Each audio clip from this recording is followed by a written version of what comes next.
اور مہجورہ کی مثال، یعنی جس پر عمل کرنے کو لوگوں نے ترک کر دیا ہو.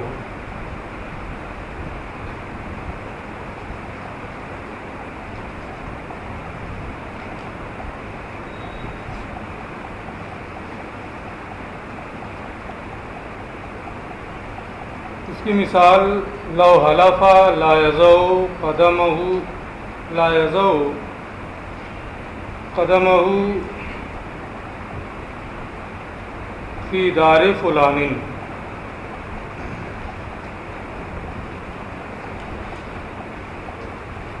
اگر کسی نے قسم کھائی کہ وہ اپنا قدم فلاں کے گھر میں نہیں رکھے گا،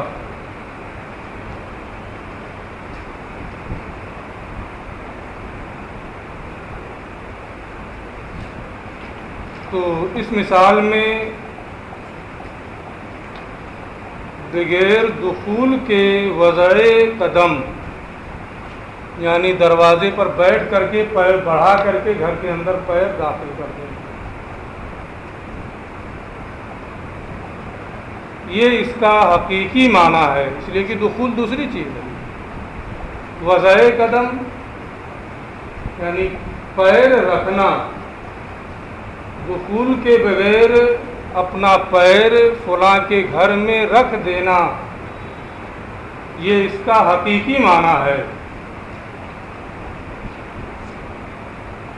جب کوئی یہ بولتا ہے کہ فلاں کے گھر میں اپنا قدم نہیں رکھے گا، تو جو وضع قدم کا حقیقی معنی ہے،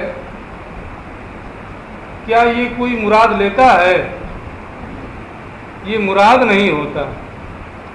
اس کا حقیقی معنی جو ہے وہ مہجور ہے، متروک ہے، اس کو مراد لینا ترک کر دیا گیا ہے. اور جب معنی حقیقی مہجور ہو، عادتاً مہجور ہے، اور جب معنی حقیقی مہجور ہو تو اسے مجاز کی جانب پھیر دیا جاتا ہے. فَإِنَّ إِرَادَةَ وَضْعِ الْقَدَمِ، تو یہاں پر وضع قدم کا معنی مراد لینا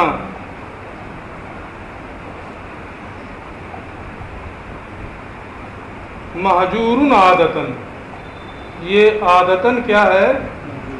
مہجور ہے. اس معنی کو لینا چھوڑ دیا گیا ہے.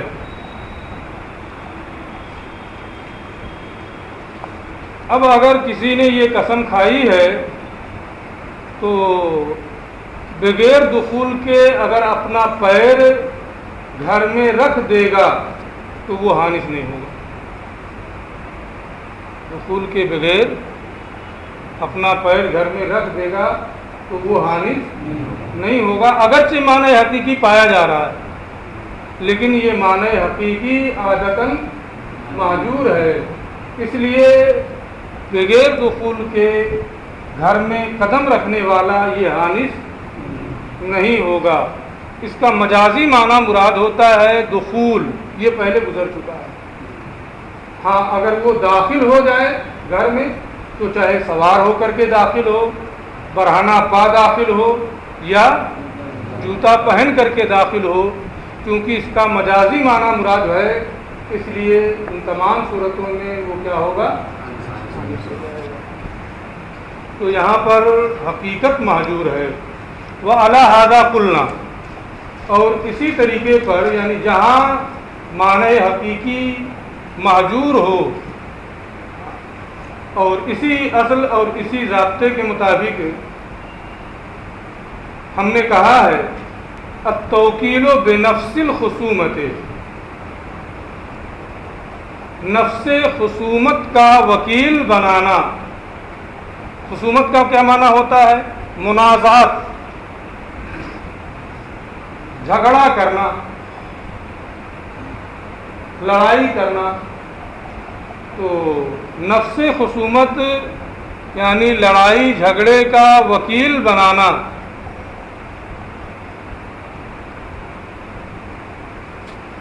اگر کسی نے وکیل بنایا ہے نفس خصومت کا تو اس کا معنی کیا ہے؟ جا کر کے موکل کا جو وکیل ہے وہ جا کر کے اس کے خصم سے لڑے، مار پیٹ کرے، جھگڑا کرے، یہی تو معنی ہوتا ہے اس کا۔ میں نے وکیل بنا دیا کسی کو خصومت کا، تو میرا جو خصم ہے یہ میرا وکیل، اس کا حقیقی معنی کیا ہے کہ میرا یہ وکیل جا کر کے اس سے منازعہ کرے، لڑائی جھگڑا کرے، یہ اس کا حقیقی معنی ہے۔ یہ معنی حقیقی شرعاً محجور ہے، اور جو چیز شرعاً محجور ہوتی ہے عادتاً بھی محجور ہوتی ہے۔ یہ شرعاً محجور کیوں ہے؟ کیونکہ ارشاد الہی ہے لا تنازعوا، منازعات نہ کرو، جھگڑا نہ کرو۔ تو جب کسی نے نفس خصومت کا وکیل بنایا تو اس کا معنی ہے لڑائی جھگڑا کرنا، منازعات کرنا، اور یہ حقیقی معنی شرعاً محجور ہے، کیونکہ اللہ کا ارشاد ہے لا تنازعوا، اور جو چیز شرعاً محجور ہوتی ہے وہ عادتاً بھی محجور ہوتی ہے۔ لہذا نفس خصومت کا وکیل بنانا اس کا یہ معنی نہیں ہے کہ جا کر کے خصم سے لڑے، منازعات کرے، بلکہ اس کا مجازی معنی مراد ہے کہ جس نے وکیل بنایا ہے، جس نے وکیل بنایا ہے اس کا یہ وکیل، موکل کا یہ وکیل اس کے خصم کو جواب دے، اس کے خصم کو جواب دے۔ اب جواب دینا اگر خصم کی بات صحیح ہے، واقعی کے مطابق ہے، گواہوں سے ثابت ہے، ساری چیزیں ہیں، تو جواب دینے کے لیے اس کو رکھا ہے، لڑائی کرنے کے لیے نہیں۔ اس لیے اگر حق ثابت ہو جائے تو نام کے ذریعے سے بھی وہ جواب دے سکتا ہے، حق ثابت نہ ہو تو لا کے ذریعے سے بھی جواب دے سکتا ہے۔ جواب دینا ہے، جیسا ہوگا اس کے مطابق وہ جواب دے، یہ نہیں کہ باہر صورت جیسے آج کل کے وکلا ہوتے ہیں، نہیں ماننا ہے جیسے بھی ہو، چاہے غلط ہو یا صحیح ہو، یہ مطلب اس کا نہیں ہو، بلکہ اگر حق ثابت ہو جائے صحیح ہے تو ہم کہتے ہیں ہاں صحیح ہے، جواب دینا ہے، اور اگر غلط ہے تو لا کے ذریعے سے جواب دے، جیسے جو بھی ہو نام اور لا دونوں کے ذریعے سے وہ جواب دے سکتا ہے۔ یعنی اپنے موکل کے لیے حق کا اقرار بھی کر سکتا ہے، حق کی نفی بھی کر سکتا ہے، ٹھیک ہے۔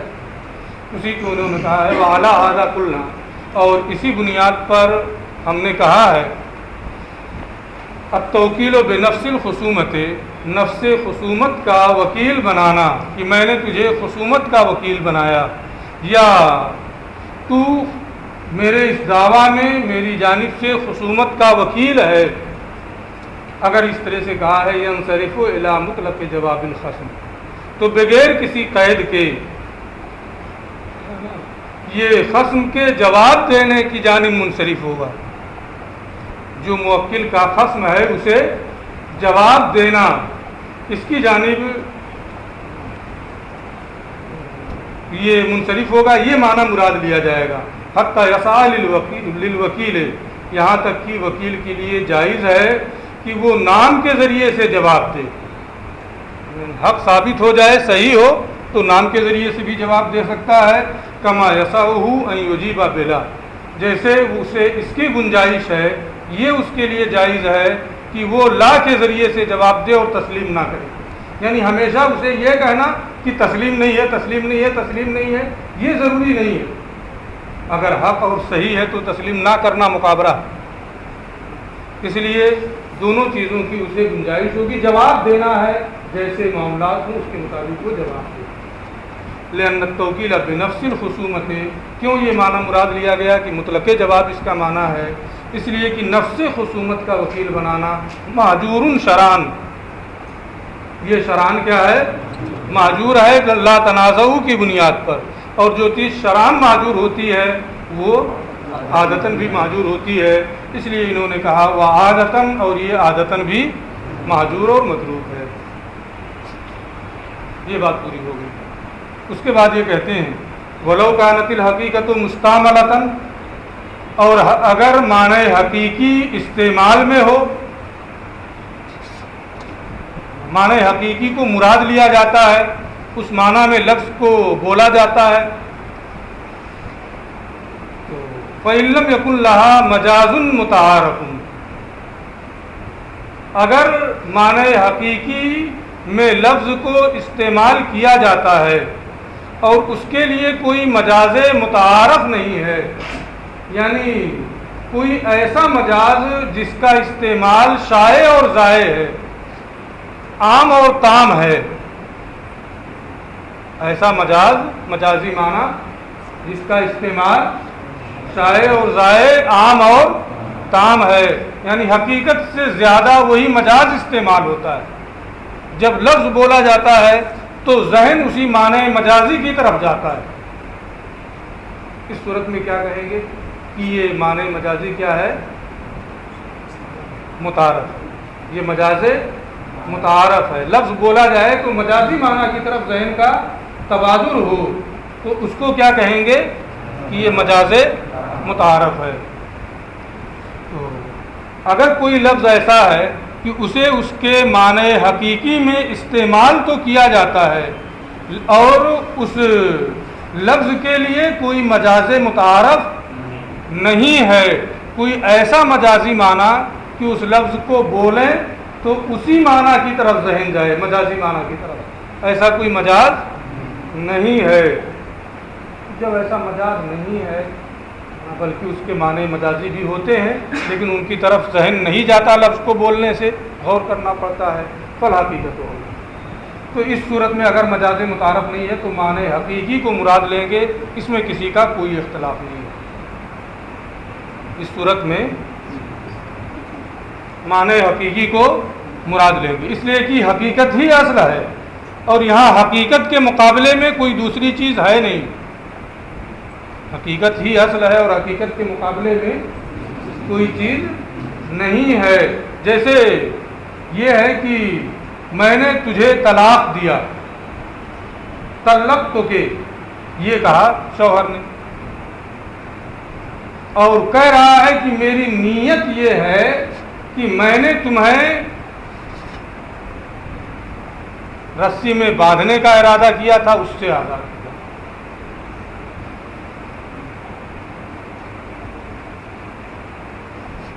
تو اب لفظ میں تو احتمال ہے، لفظ میں احتمال ہے، لیکن یہ معنی مجازی کیا مجاز متعارف ہے کہ جب کوئی کہے گا طلقتک تو ذہن کا تبادر اس معنی کی جانب ہوگا؟ نہیں، بلکہ معنی حقیقی ہی سمجھا جاتا ہے۔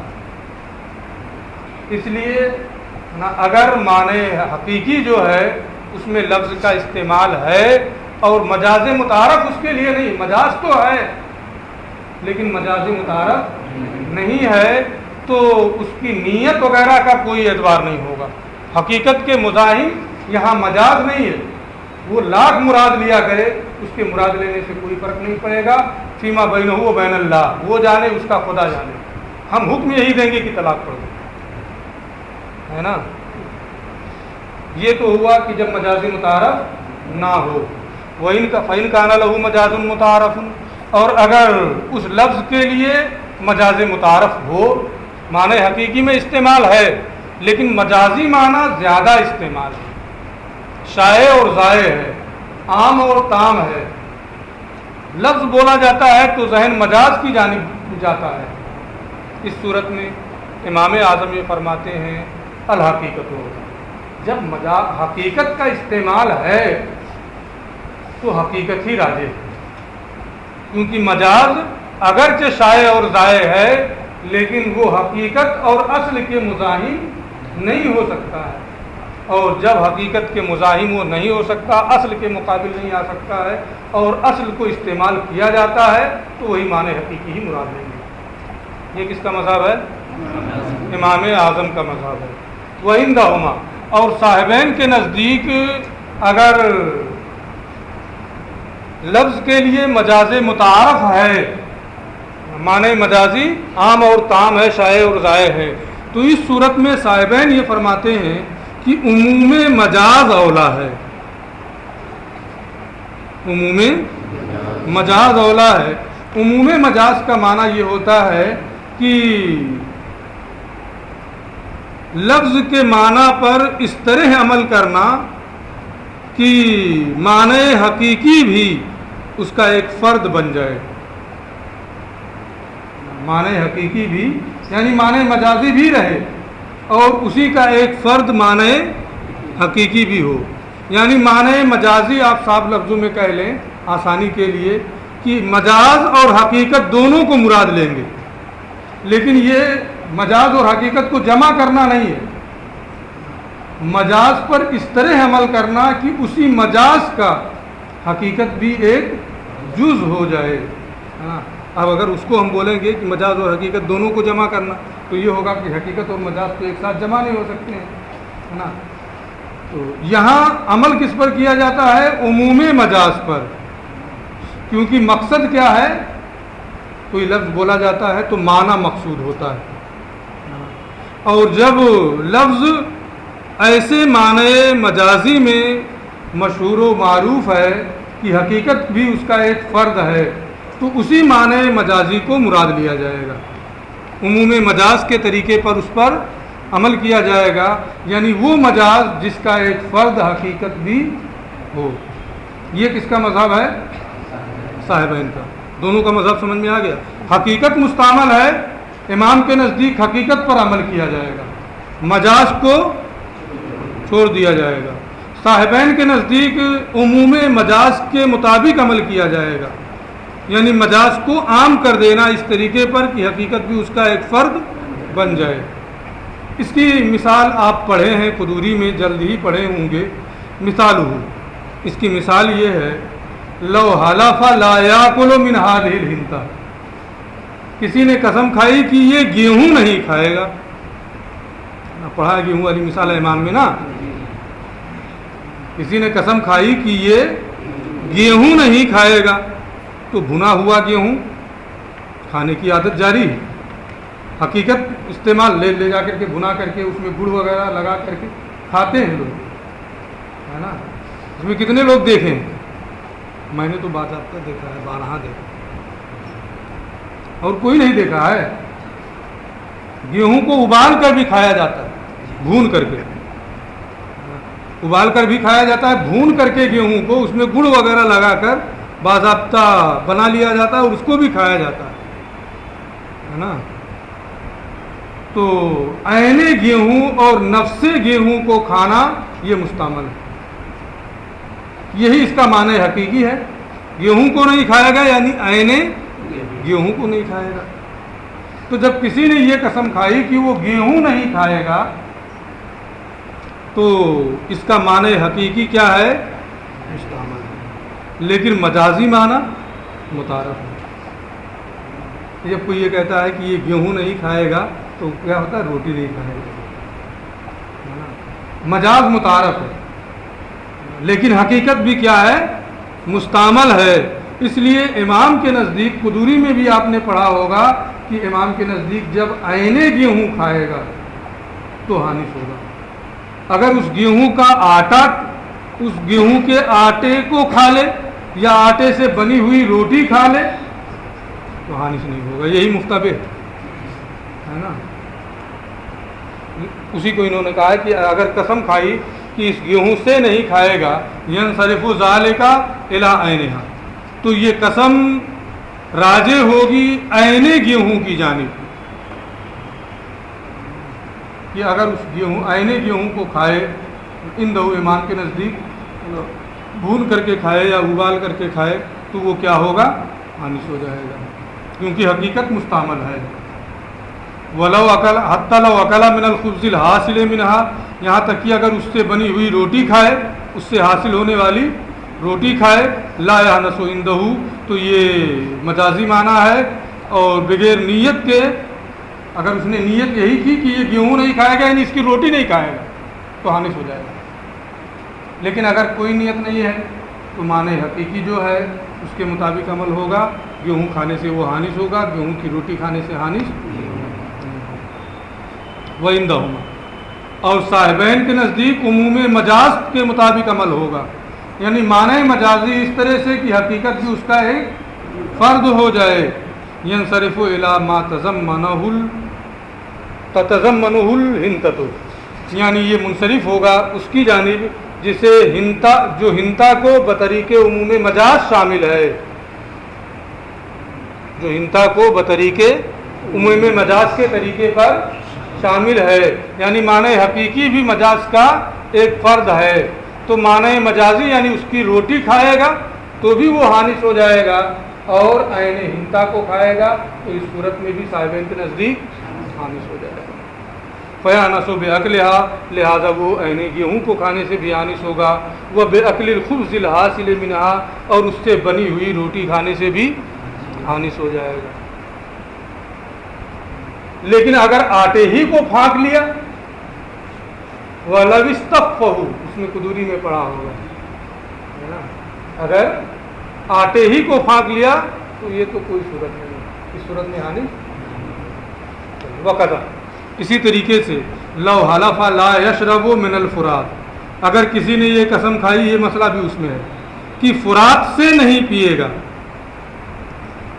فرات سے, نہر فرات سے نہیں پیے گا, تو اس کا معنی حقیقی مستعمل ہے کہ چرواہے نا جو وہاں جن کو وہاں بار بار ہمیشہ رہنا پڑتا ہے زیادہ تر ہے نا, وہ قوم ڈھونڈتا ہے کہ برتن ملے اور یہ ملے وہ ملے. پہنچے وہ وہاں ہے نا, منہ لگایا, پی لیا, اپنا جا رہے ہیں. ہاتھ میں لے کر بھی ان لوگوں کو پینے کے رواج نہیں ہے نا, وہاں پہنچے بالکل پانی ہے, منہ لگایا, پیا, جا رہے ہیں. یہ عام طور پہ جو وہاں رہتے ہیں, جیسے چشمے میں آدمی جاتا ہے تو چلو میں لے کے عام طور پہ نہیں پیتا, گیا ہے کبھی چشمے پہ ہے نا, جھرنے پہ کبھی جاتا ہے جہاں پہاڑیوں سے جھرنے نکلتے ہیں, وہاں گیا تو اسی جھرنے ہی سے منہ لگا کے پانی پی لیا ہے نا. چلو میں لے کر کے پینا اس کا رواج پڑتا, یہ تو ابھی بھی ہے نا. اور پہلے جو بکریاں چراتے تھے اور لوگ ہوتے تھے ہے نا, تو گئے, پانی جھرنے سے آ رہا ہے یا فرات سے آ رہا ہے, منہ لگایا, پیا, اپنا جا رہے ہیں. چلو سے لے کے پئیں گے, کب تک پئیں گے ایک ایک چلو ہے نا. تو اس کا معنی حقیقی جو ہے وہ مستعمل ہے. جب معنی حقیقی مستعمل ہے, اگر کسی نے یہ قسم کھائی ہے کہ لا یشرب من الفرات, کہ وہ فرات سے نہیں پیے گا, تو جب منہ لگا کر کے پیے گا تو حانث ہوگا. اور چلو میں لے کے, برتن میں لے کے پینے سے وہ حانث نہیں ہوگا, کیونکہ وہ اس کا معنی مجازی ہے. صاحبین کے نزدیک عموم مجاز کے طریقے پر عمل ہوگا, منہ لگا کر پیے تو بھی حانث ہو جائے گا, اور چلو میں لے کر پیے تو. وَقَضَى لَوْ حَلَفَ لَا يَشْرَبُ, یوں ہی اگر اس نے یہ قسم کھائی کہ فرات سے نہیں پیے گا, يَنْصَرِفُ إِلَى الشُّرْبِ مِنْهَا, تو یہ اس سے پینے کی جانب قرآن, منہ لگا کر پینے کی جانب منصرف ہوگا, راجع ہوگا امام کے نزدیک. وَعِنْدَهُمَا, اور صاحبین کے نزدیک مجاز متعارف کی جانب یہ منصرف ہوگا عمومی مجاز کے طریقے پر. وہ شرب مائعہ بأي طریق کان, اور وہ مجاز متعارف کیا ہے, جس بھی طریقے سے ہو فرات کا پانی پینا, چاہے منہ لگا کر پینا یا برتن میں لے کر پینا. ثم المجاز, پھر مجاز امام اعظم ابو حنیفہ, یہ تو سب کے نزدیک مسلم ہے کہ حقیقت اصل ہے اور مجاز اس کا بدل اور نائب ہے. اور حقیقت اور مجاز یہ دونوں لفظ سے متعلق ہوتے ہیں, لفظ کے اوصاف سے ہیں, معنی کے اوصاف سے نہیں ہیں. یہ بھی مسلم ہے کہ حقیقت کے پائے جانے کے لیے اصل کا تصور ہونا ضروری ہے. ثبوت خلف کے لیے, مجاز کو ثابت ہونے کے لیے اصل کا متصور ہونا یہ ضروری ہے. ان سب کے باوجود, یعنی اصل حقیقت ہے, اور مجاز جو ہے یہ حقیقت کا کیا ہے؟ بدل ہے، کیونکہ مجاز یہ جب معنی حقیقی ممکن نہ ہو تو اس وقت اس پر عمل کیا جاتا ہے. تو حقیقت یہ اصل ہے، مجاز یہ اس کا بدل ہے، خلیفہ ہے، نائب ہے، یہ مسلمات میں سے ہے.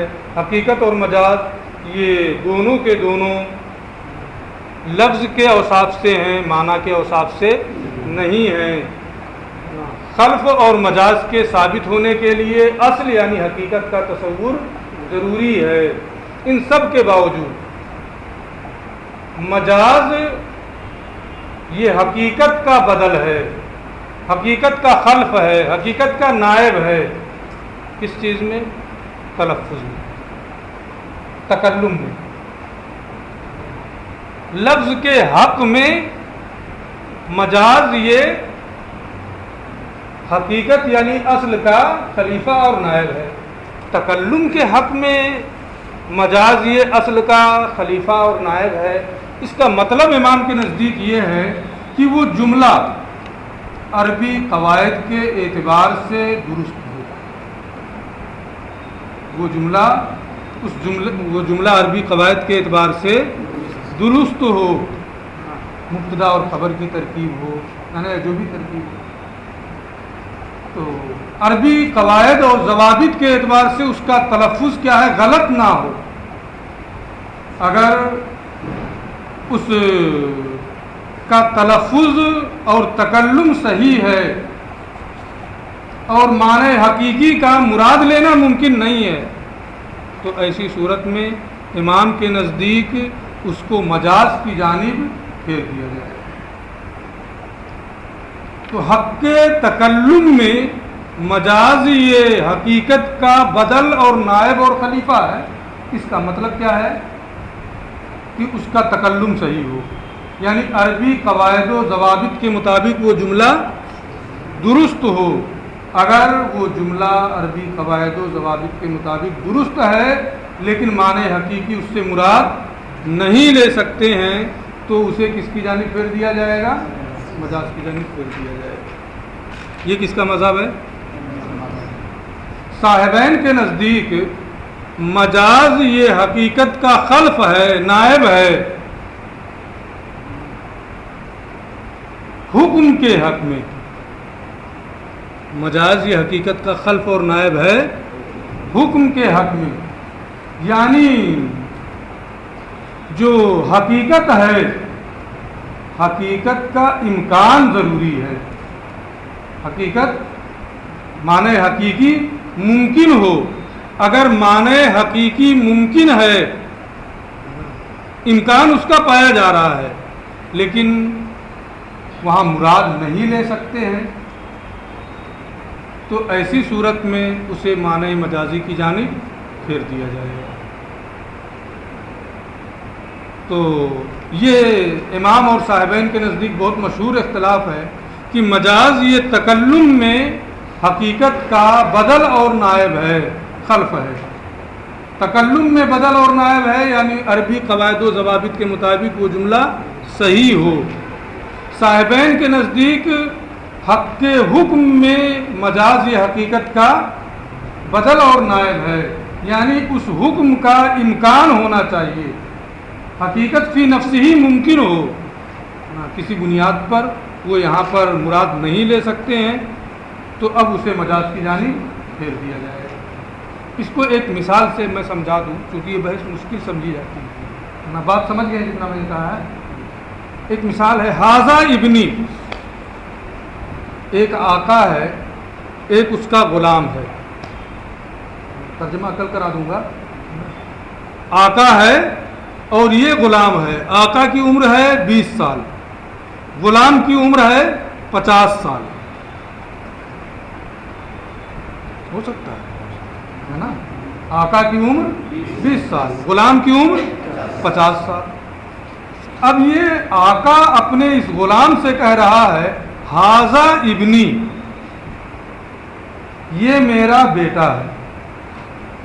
اب آپ پہلے امام اعظم کے مذہب کے مطابق ہے نا. سوچیے حاضہ یہ کیا ہے؟ مبتدا ہے. ابنی یہ کیا ہے؟ خبر ہے. عربی قواعد و ضوابط کے مطابق یہ جملہ درست ہے کہ نہیں؟ درست ہے. جب حاضہ ابنی تکلم کے اعتبار سے درست ہے تو امام یہ فرماتے ہیں کہ اب کوئی بیٹا غلام ہو یہ نہیں ہو سکتا. کتاب العتاق میں آپ پڑھ لی ہیں, اگر کوئی باپ اپنے بیٹے کا مالک ہو جائے فوراً آزاد ہو جائے گا, ہے نا. تو اب یہاں تکلم کے اعتبار سے یہ جملہ درست ہے حاضہ ابنی, لیکن معنی حقیقی مراد نہیں لے سکتے ہیں, ہے نا. معنی حقیقی مراد نہیں لے سکتے ہیں. یہ معنی مجازی کی جانب پھیر دیا جائے گا اور اس کا معنی کیا ہوگا؟ یہ حاضہ ابنی یہ میرا بیٹا ہے, یعنی یہ آزاد ہے, کیونکہ بیٹے کا مالک ہونے کی صورت میں بیٹا آزاد ہو جاتا ہے, ایسے ہی یہ بھی کیا ہے. تو تکلم حاضہ ابنی کا تکلم صحیح ہے, تلفظ عربی قواعد کے مطابق درست ہے, اور جب تلفظ اس کا درست ہے تو مجاز تکلم ہی میں حقیقت کا خلف ہے. اس لیے معنی حقیقی کو یہاں مراد لینا درست نہیں ہے, تو یہ معنی مجازی مراد ہوگا کہ یہ صاحبین کے نزدیک آزاد نہیں ہوگا, وہ کلام لغو ہو جائے گا. کیوں؟ اس لیے کہ وہ کہتے ہیں کہ حکم کے حق میں مجاز خلیفہ ہے حقیقت کا, یعنی حکم کا فی نفس ہی امکان ہونا چاہیے. جب 20 سال کے آقا نے 60 سال کے غلام سے کہا حاضہ ابنی, تو کیا یہاں حقیقت کا امکان ہے کہ 60 سال کا آدمی 20 سال کے آدمی کا لڑکا ہو, باپ چھوٹا ہو بیٹا بڑا ہو جائے؟ یہ ممکن ہے؟ یہاں فی نفسی حقیقت کا امکان نہیں ہے, اور جب حقیقت کا امکان نہیں ہے تو اسے مجاز کی جانب نہیں پھیرا جائے گا, معنی مجازی مراد نہیں ہوگا, یہ کلام ہی سرے سے لغو اور بیکار ہو جائے گا. ٹھیک ہے.